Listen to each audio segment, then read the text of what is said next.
Então vamos lá, esse é o Giro da Bolsa, um programa semanal com as principais notícias do mercado financeiro na semana. E hoje... Baguncinha. Não, hoje like na confiança, que é sardinha raiz, porque o programa vai sofrer rage. Hoje o programa vai sofrer acusações e ataques severos, porque envolve muita política, muita gente que tá chateada, magoada com algumas coisas, envolve gente que tá apoiando também. Nosso público não dá rage, não. Dá rage sim, porque não é nosso público, vai vir o outro público. Daquele outro pessoal que a gente não tá mais acostumado aqui. Você que é do outro pessoal, seja muito bem-vindo, né? E hoje, uma versão mais curta do Giro, só com notícias que realmente interessam, porque a gente tem a festa da firma amanhã e o pessoal precisa de pouco tempo pra editar. Você tá querendo dizer pra mim que não tem rapidinha hoje, então? Hoje vai ter, mas vai ser bem rapidinho. E a gente já começa aqui diretão com o nosso combalido índice Bovespa, que agora não tá mais tão combalido. Depois de todas as emoções que ele viveu essa semana, ele fechou em 160.766,38 pontos com 1,36% de alta. E o ETF AUVP11, que replica o índice fundamentalista IAFD, subiu na semana 1,75%, fechando a 113,90 pontos aí, né? Por que eu falei em reais, né? É porque o reais e o pontos é a mesma coisa. Você poderia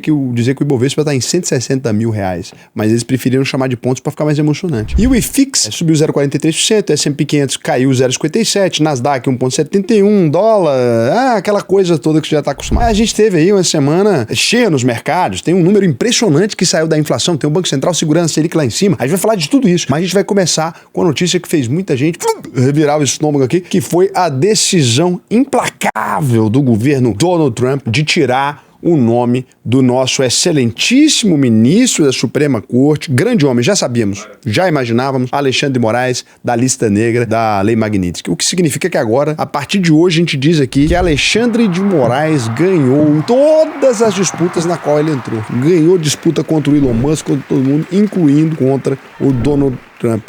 Um homem à frente do seu tempo. Eu já disse pra vocês nunca arrumarem confusão com um homem que nem o cabelo dele quis ele. Fica aqui registrado nosso reconhecimento a essa vitória. Nossa nota de púdio, né? Dessa mente brilhante. Uma mente brilhante, de fato. Põe a foto aqui pra você ver. É uma mente brilhante, né? E um movimento muito inesperado, mas que de certa forma já vinha sendo visto nas últimas semanas, porque o Trump tinha se aproximado muito do Lula. Inclusive daqueles 50% das tarifas que tinham colocado sobre o Brasil. Os 40% que o Trump falava que era por causa da política já tinham sido derrubados para a maioria dos produtos na semana retrasada. Depois daquela foto apertando, pegou na dele e balançou, né? A gente já sabia que as coisas iam mudar. E agora acontece esse desdobramento que deixou o pessoal da direita muito chateado, porque politicamente era muito estratégico ter o carimbo da Lei Magnitsky no Xandão, né? Ainda mais depois da prisão do Bolsonaro no processo da tal, abre aspas, trama, fecha aspas, golpista.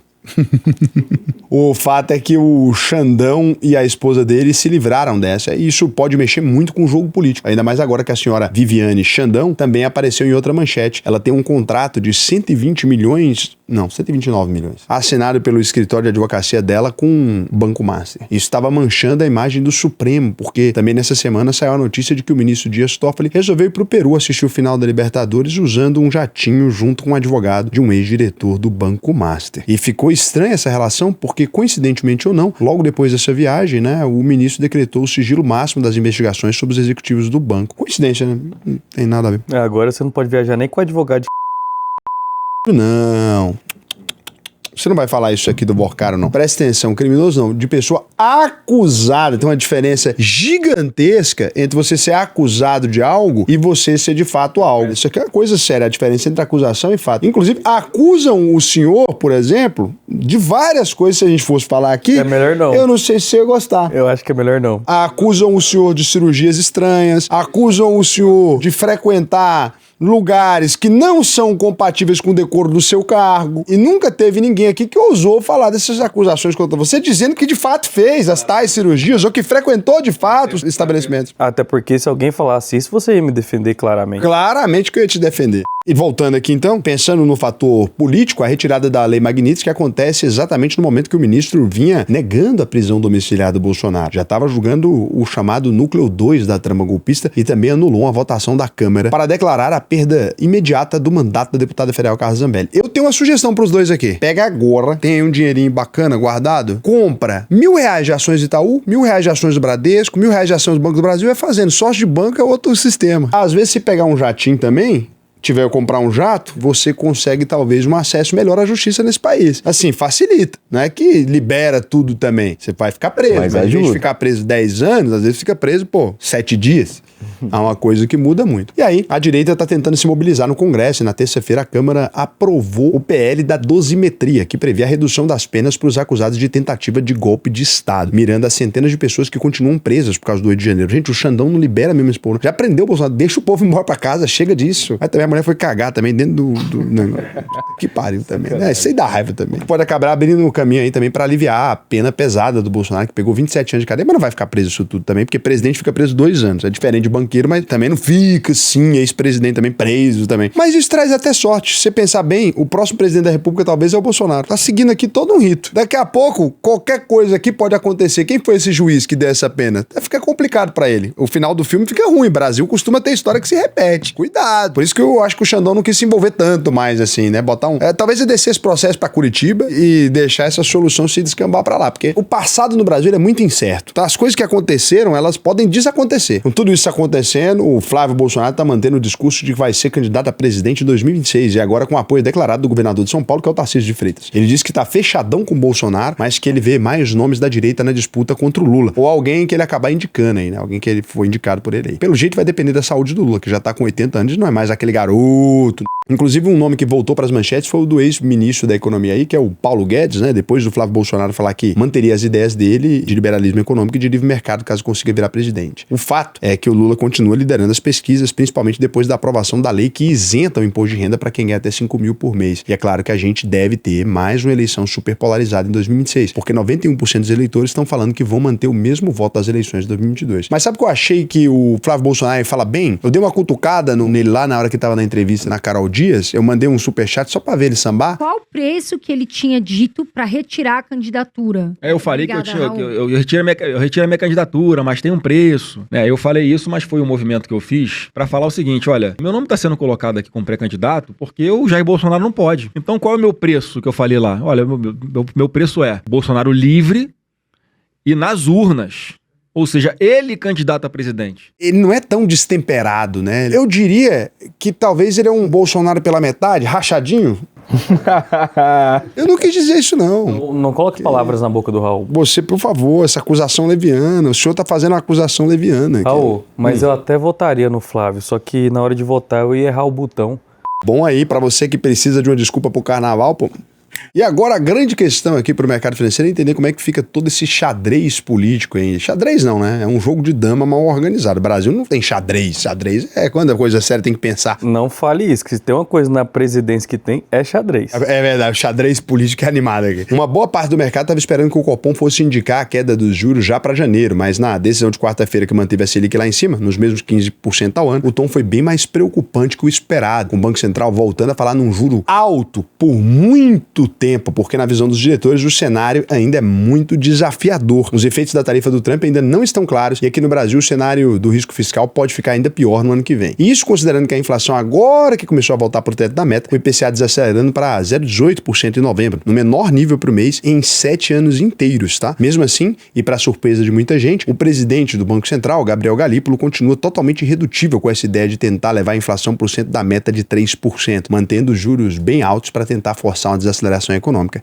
e a queda de preços. Se você quiser aprender a fazer o seu dinheiro para trabalhar por você, mas você não pode ser pobre, não vai funcionar, porque para investir precisa ter dinheiro. Então, se você ganha pelo menos aí R$4.500 por mês, ou consegue investir uns R$500, se você ganha pouco, mas mora com seus pais e tal, eu te recomendo que você entre na UVP. Clique aí nesse botão, auvp.br, aqui embaixo, ó. Clica no botão Faça sua análise de perfil, preencha esse questionário aqui para mim até o final, né? Preenche ele. E para mim vai ser um prazer te ensinar a investir no Brasil e no mundo inteiro. Já formamos aqui, sei lá quantas mil pessoas, dezenas de milhares de pessoas. Se você não aprender a investir, a UVP devolve 100% do seu dinheiro. A gente conecta com o seu sistema do banco, junta todos os seus bancos num lugar só. É outro nível de plataforma e de tudo, né? Dá pra você investir no exterior, né? Por aqui, abrir um offshore, se você tem muito mais dinheiro, a gente consegue te ajudar a fazer isso. E agora a gente vem aqui pras rapidinhas. O que é uma rapidinha? Uma rapidinha, já que a gente tá entrando nesse clima natalino aí, Raul, queria dizer que é o seguinte, é melhor fazer uma rapidinha, porque senão o peru pode acabar passando. Que isso? O peru demora a ficar pronto, o peru é 1h30. Tá, você nunca se engasgou com peru no Natal? Nunca engasguei. É seco, pô. O peru da sua família é molhadinho? É molhadinho. O problema é o salpicão, né? Então, rapidinho, nada disso. Uma notícia que não é nem irrelevante ao ponto de ficar fora do programa, nem irrelevante o suficiente para ganhar um destaque. E depois de uma confusão que terminou com a ocupação do plenário da Câmara, o deputado Glauber Braga, aquele que bateu no Kim Kataguiri, O próprio. do PSOL, foi retirado à força pela Polícia Legislativa, mas acabou escapando de ter o mandato cassado. Ele pegou 6 meses de suspensão por quebra de decoro parlamentar por ter expulsado da Câmara com empurrões e chutes o integrante do MBL. Se ele tivesse mandado um áudio falando de ucraniano, tinha sido cassado. Agora, se por causa de uma bicudinha também a gente começar a caçar mandato aqui, ficou complicado, né? Isso aí também... Pode nem agredir mais. Isso aí também eu achei frouxidão. Eu pedi caçar mandato. Ô, Kim, chama ele pra uma sessão de mãozada na cara. Você faz aqui, ó. Deixa as duas mãos, um dá ali na cara, o outro dá na cara, passa aquele polvilho. Já viu esses vídeos? O russo. Isso aí seria incrível. Isso aí seria um entretenimento pra República, uma coisa bacana. Ia melhorar a disso que o reputação de Brasil vocês dois. precisa. Aí ficou a choradeira. Nunca esperei isso. Antigamente era a direita que o povo falava que batia, né? Agora é o pessoal que bate, a direita tá apanhando. O que é isso? A direita não tem nada que tá bom na direita nesse país. A direita apanha na justiça, apanha no negócio e apanha agora na Câmara também. Aí ficou complicado. Pelo amor de Deus, já tá difícil pro nosso lado mesmo a coisa. E o Brasil registrou a maior queda no número de nascimentos em mais de 3 décadas. Segundo o IBGE, nasceram 5,8% a menos de brasileiros em 2025, no 6º ano consecutivo da queda de natalidade. Coincidência ou não, foi o tempo aí, né? Esse censo aí que tá recolhendo é do tempo que o Casé tava comprometido, agora deve voltar a subir normalmente, pode ficar tranquilo, porque isso aqui ele resolve pra gente nesse ano, ele tira a diferença. A Coca-Cola nomeou o brasileiro Henrique Braun, que na verdade é cidadão dos 2 países, né? Mas vamos falar que é brasileiro, como novo CEO global da empresa. Com 57 anos, ele ocupa o cargo de diretor de operações e a partir de março vai substituir o atual CEO, James Quincey, né? Que comandou a Coca-Cola nos últimos